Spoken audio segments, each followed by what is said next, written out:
वहाँ से ज़्यादा अच्छा व्यू था इसका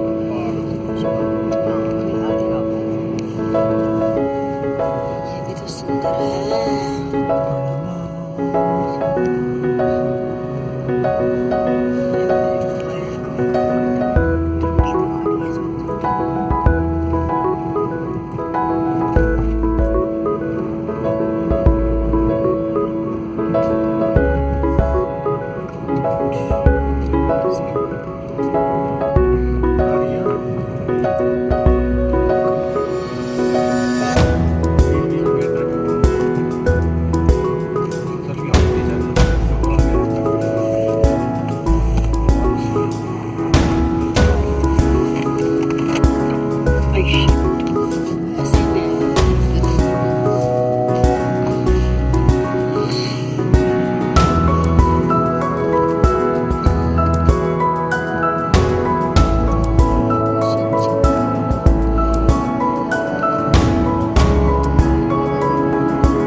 पेड़ों के बीच में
इसकी तरफ गंगोर देव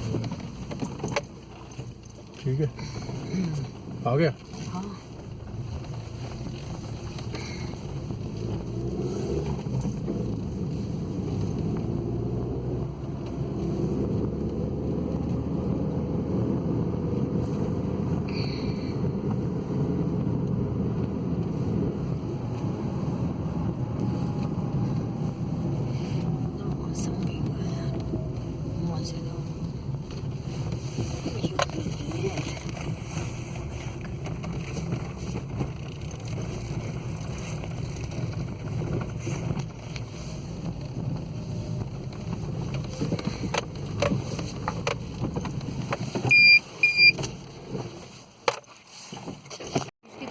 वेलकम अगेन फ्रेंड्स। हम अभी गंगोत्री धाम पहुँचे हैं। यात्रा सीजन न होने के कारण अभी ये स्थान बिल्कुल खाली पड़ा हुआ है। पार्किंग स्थल में मेरी गाड़ी के अतिरिक्त तो और कोई गाड़ी खड़ी नहीं है। लगता है एक हम ही हैं जो अभी एक एडवेंचर पर निकले हैं। गंगोत्री धाम की एक खासियत है कि यहाँ गाड़ी बिल्कुल मंदिर तक पहुँच जाती है, आपको पैदल बिल्कुल नहीं चलना पड़ता।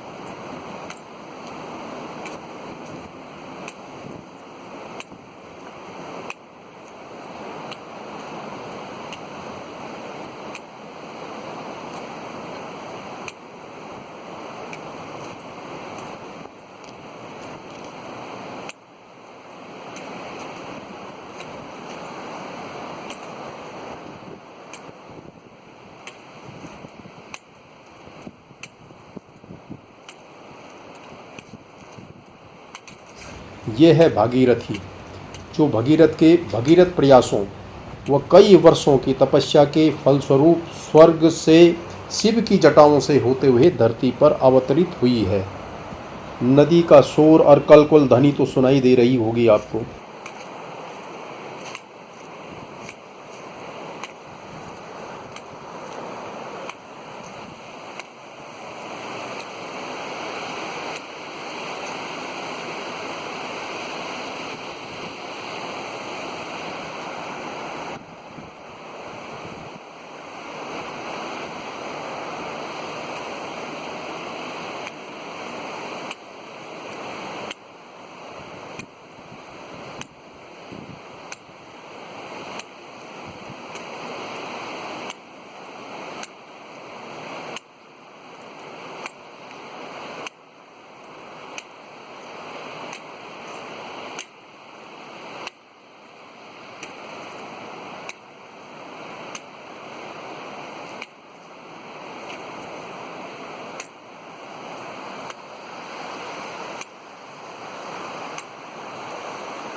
पकड़ के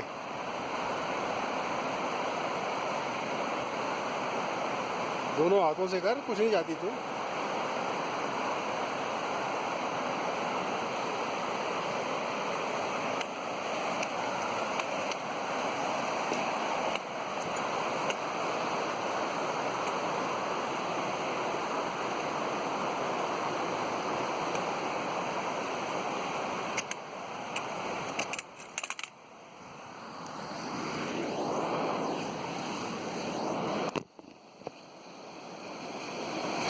यात्रा सीजन न होने के कारण सारे भवन, होटल, रेस्टोरेंट, धर्मशालाएं सब वीरान पड़ी हुई हैं। सर्दियों में इनके मालिक और कर्मचारी सब वापस चले जाते हैं। ये सब अप्रैल में यात्रा प्रारंभ होने से कुछ दिन पहले ही लौटेंगे।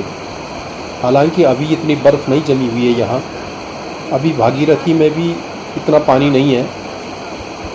गर्मियों में ग्लेशियर गलने के कारण शायद इसके जलस्तर में कुछ बढ़ोतरी हो।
इधर देख।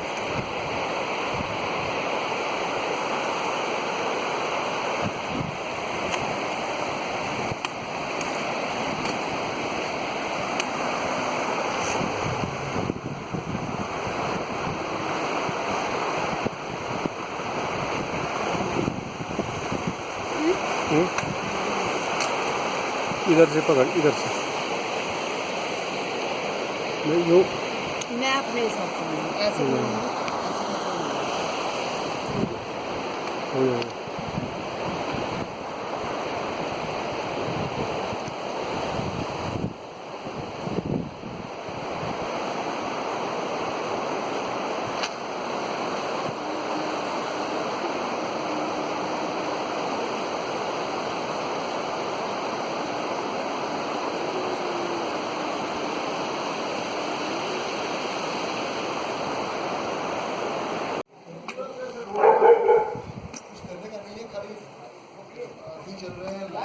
ये है वह पवित्र गंगोत्री मंदिर जिसकी की कितनी महिमा है, पर अभी फ़िलहाल ये बंद पड़ा है।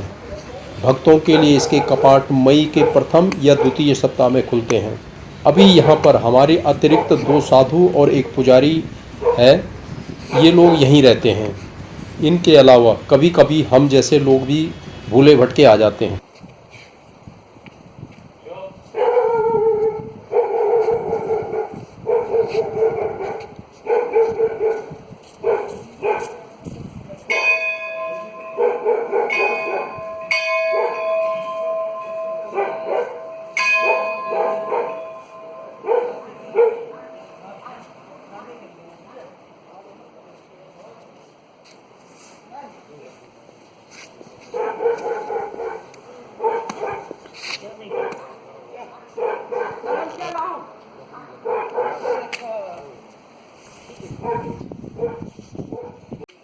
देखो सारी दुकानें अभी बंद पड़ी हैं।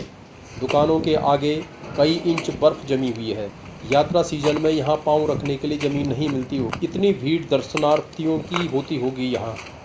एक हम ही हैं जो बगैर यात्रा सीजन के आना पसंद करते हैं, और कदाचित उसका पुण्य भी हमें अधिक मिलेगा, क्योंकि अभी गंगा मैया को हमारे अतिरिक्त यहाँ और कोई दिखाई नहीं दे रहा होगा। तो मैया का सारा आशीर्वाद ही हमें मिल जाएगा।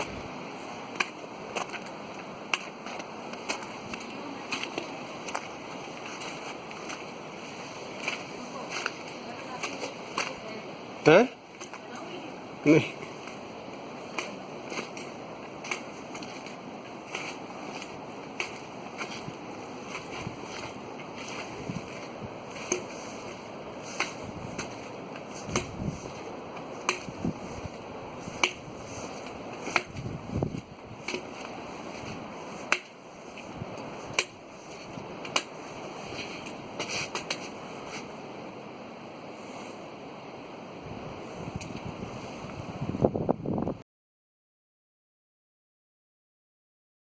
चलिए गंगोत्री धाम के दर्शन पूरे हुए। आओ अब वापस चलते हैं भैरवगढ़ी की तरफ। यहाँ से भैरवगढ़ी लगभग 8 किलोमीटर है, और गंगोत्री से भैरवगढ़ी तरफ की जो सड़क जाती है बहुत चौड़ी है। कुछ भी कहो, उत्तराखंड में अब सड़कें बहुत बढ़िया हो गई हैं।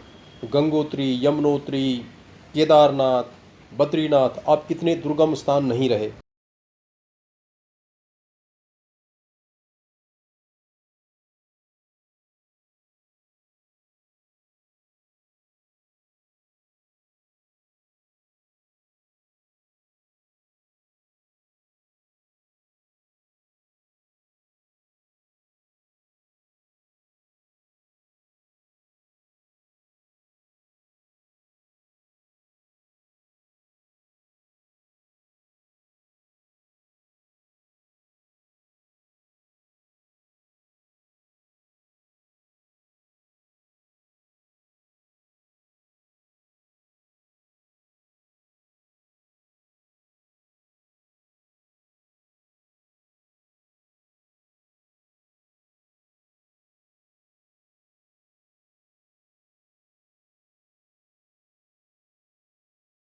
आते हुए हर्सिल से कुछ पहले एक जगह मुझे बड़ी दिक्कत हुई। यहाँ पर सड़क एक तो चट्टानों से गुजरती है, ऊपर से बहुत संकरी, ऊपर से मेरा आमना सामना हो गया एक आर्मी वाले ट्रक से। साइड देने के चक्कर में मुझे अपनी गाड़ी पीछे करनी पड़े। ईमानदारी से बताऊं, वहाँ पर मेरी घिघी बंद गई। कल्पना कीजिए, आप चट्टान पे खड़े हैं, नीचे नदी है और ट्रक को साइड देने के लिए आपको ढलान पे गाड़ी पीछे करनी है।